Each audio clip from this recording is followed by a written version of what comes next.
yeah, welcome to the second part of reading you a good night story. This is Alice Adventures in Wonderland part 2. I will link the first one I did down below if you haven't seen it yet. I would recommend to watch this in order, but if you want to be like really in the Wonderland spirit, you can, watch them how you like. You know. So let's just keep going, okay? Just then her head struck against the roof of the hall. In fact, she was no more than 9 feet high, and she at once took up a little golden key and hurried off the garden door. Poor Alice, it was as much as she could do, lying down on one side to look through in the garden with one eye, but to get out was more hopeless than ever. She sat down and began to cry again. "Oh, you ought to be ashamed of yourself," said Alice. "A great girl like you, she might well say this, to go to crying in this way. Stop this moment, I tell you." But she went on all the same, shedding gallons of tears until there was a large pool around her, about 4 inches deep and reaching all down the hall. After a time she heard a little pattering of feet in distance, and she hastily dried her eyes to see what was coming. It was the White Rabbit, returning splendidly dressed with a pair of white kid gloves in one hand and large one in the other. He came trotting along in a great hurry, muttering to himself as he came. "Oh, the Duchess, oh, won't she be savage if I kept her waiting?" Alice felt so desperate that she was ready to ask help of anyone. So when the rabbit came near her, she began in low, timid voice, "If you please, sir." The rabbit started violently, dropped the white kid gloves and the fan, and scurried away into the darkness as hard as she could go. Alice took up the fan and gloves, and as the hall was very hot, she kept fanning herself all the time. She went on talking, "Dear, how queer everything is today. And yesterday things went on just usual. I wonder if I've been changed in the night. Let me think, I was the same when I got up this morning. I almost think I can remember feeling little different. But if I'm not the same, the next question is, who in the world am I? That's a great puzzle." And she began thinking over all the children she knew that were of the same age as herself, to see if she could have been changed for any of them. "I'm sure I'm not either," she said, "for her hair goes in such long ringlets, and mine doesn't go in ringlets at all. And I'm sure I can't be Mabel, for I know all sorts of things, and she knows such very little. Besides, she's, and I'm I, and oh dear, how puzzling it all is. I'll try. If I know 4 times 6 is 13, and 4 times 7 is, oh dear, I shall never get to 20 at that rate. However, the multiplication table doesn't signify. Let's try geography. London is the capital of Paris, and Paris is the capital of Rome, and Rome, no, that's all wrong. I'm certain I must have been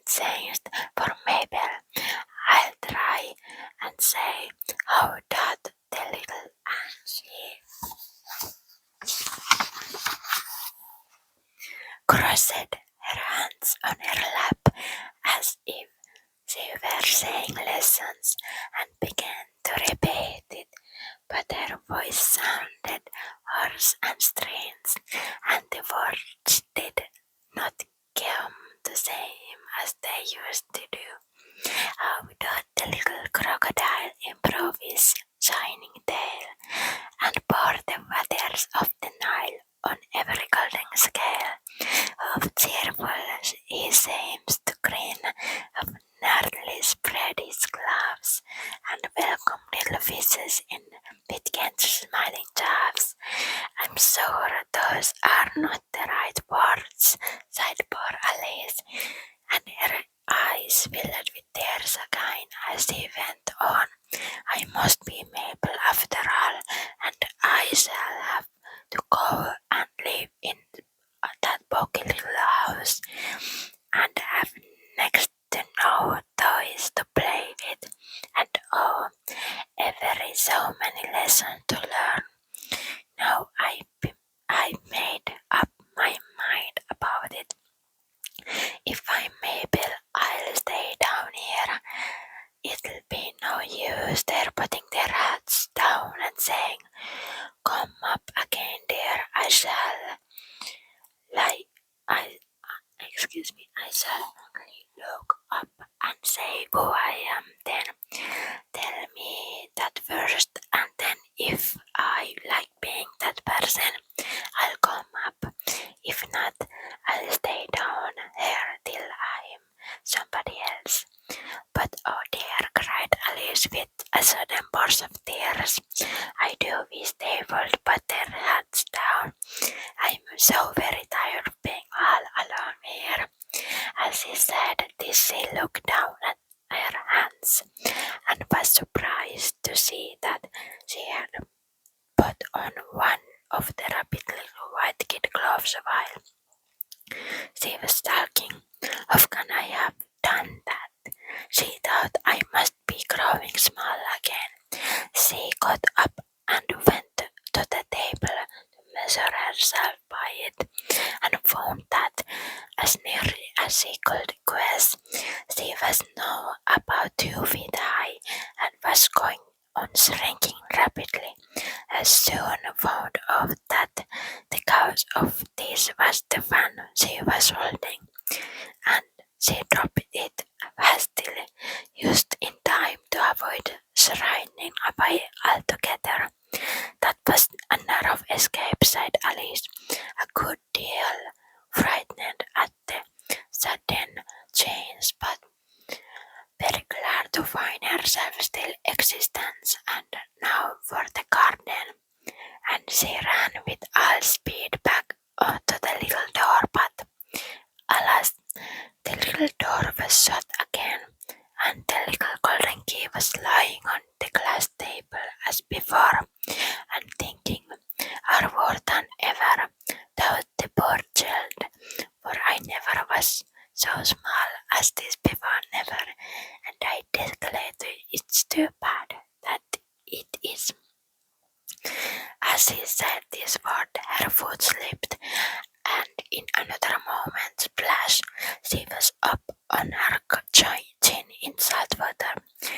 His first idea was that she had somehow fallen into the sea, and in the case I can go back by railway, she said to herself.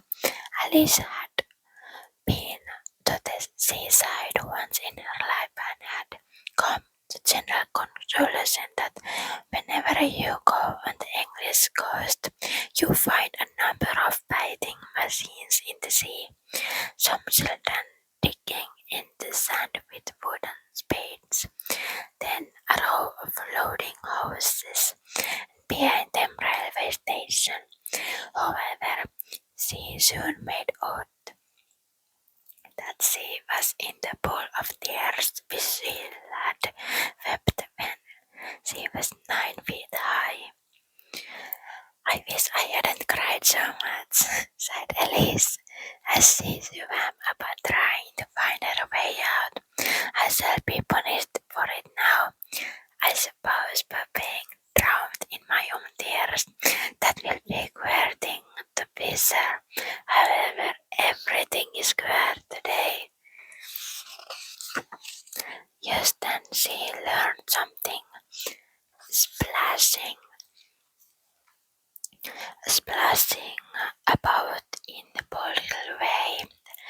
off, and she warmed nearer to make out what it was.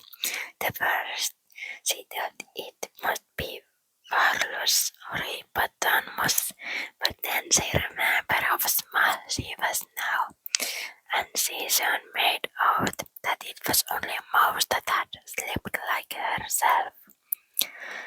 Would it be of any use now that Alice to speak to this mouse?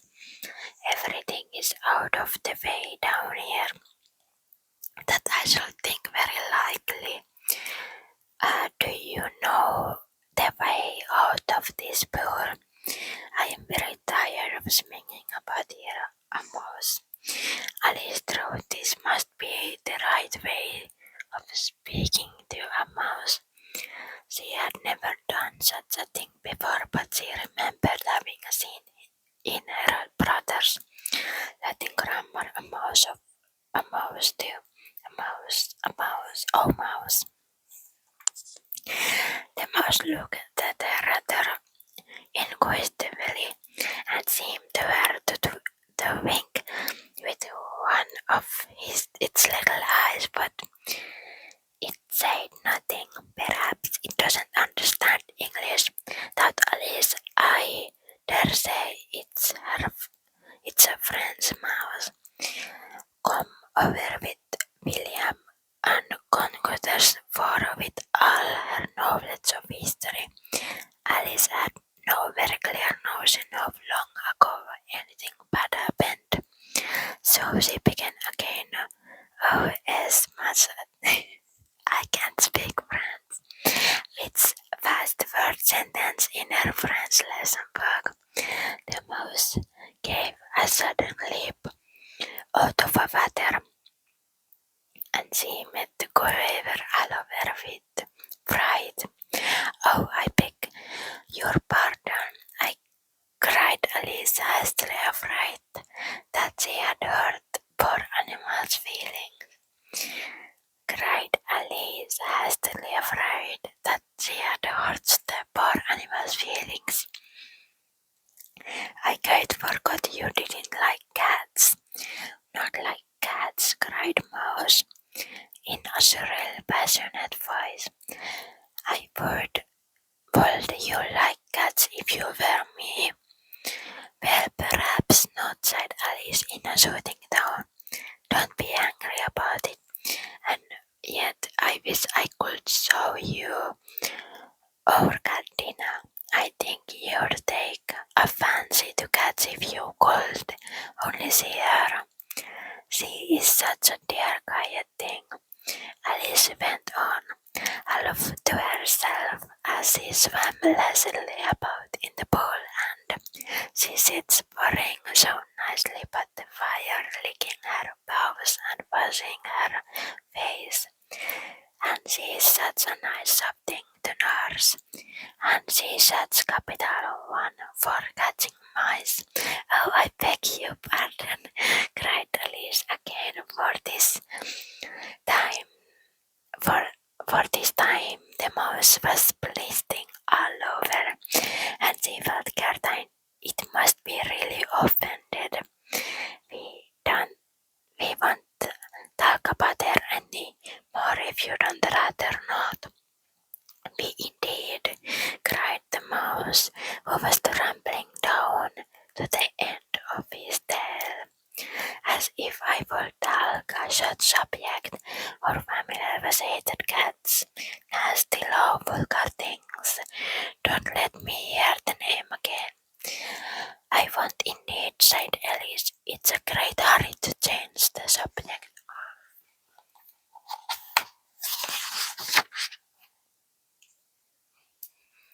Conversation. Are you fond of the dogs? The mouse did not answer, so Alice went on eagerly. There is such a nice little dog near our house. I should like to show you. A little bright-eyed terrier, you know, with such a long curly brown hair, and it fetch things when you throw them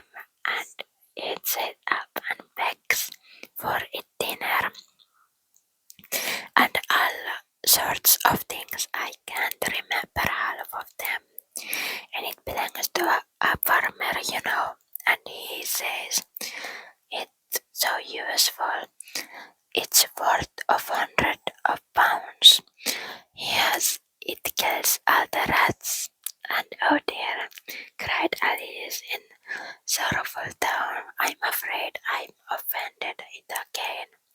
For the mouse was swimming away from her as hard as it could go and making a quiet commotion on the ball as it went. So she called it softly after it. "Mouse, oh dear, do come back again, and we won't talk about cats or dogs either. If you don't like them." When the when the mouse heard this, it turned around and swam slowly back there. Its face was quite pale with passion, Alice thought, and it said in a low, trembling voice, "Let us get to the shore, and then I'll tell you my history, and you'll understand why it is I hate cats and dogs." It was high time to go, for the pool was getting quite crowded with the birds and animals that had fallen into it. There were duck and a dodo, a lorry and an eaglet, and several other curious creatures. Alice led the way, and the whole party swam to the shore. A caucus race along tail. There were indeed a queer-looking party that assembled on the bank.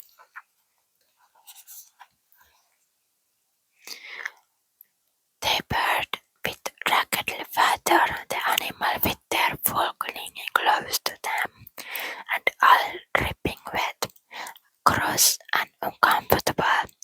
The first question, of course, was how to get dry again. They had a consolation about this, and after a few minutes it seemed quite natural to Alice to find herself talking familiarly with them, as if she had known them all her life. Indeed, she had quite a long argument with the lorry, who at least turned sulky and would only say, "I am older than you and must know better." And this Alice would not allow without knowing how old it was, and as the lorry positively refused to settle its age, there was no more to be said. At last the mouse, who seemed to be a person of authority among them, called out, "Sit down, all of you, and listen to me. I'll soon make you dry enough." They all sat down at once in a large ring, with the mouse in the middle. Alice kept her eyes anxiously fixed on it, for she felt sure she would catch a bad cold if she did not get dry very soon. Said the mouse with important air. "Are you ready? This is the driest thing I know. Silence all round, if you please."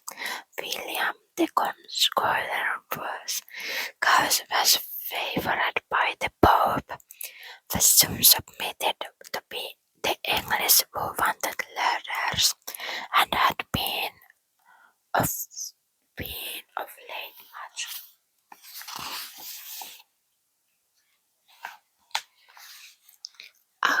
accusement to be usurpation of conquest.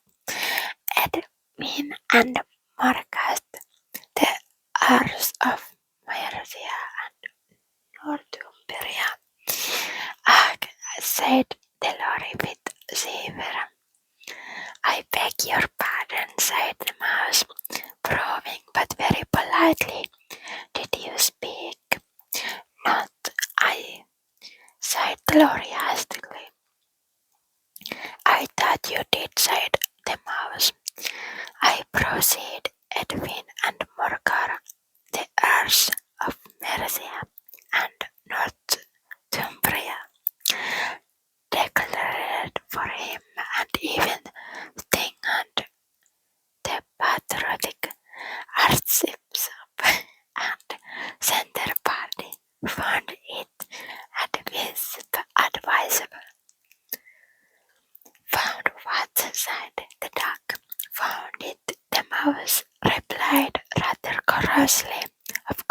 know what it means. I know what it means well enough. When I find a thing aside the duck, it's cannot a frog or a worm. The question is, what did the archicop find? The mouse did not notice this question, but hurriedly went on. Found it advisable to go with Edgar Atlantic to meet William and offer him the crown. William contrite at the first was moderate, but the insolence of these Normans.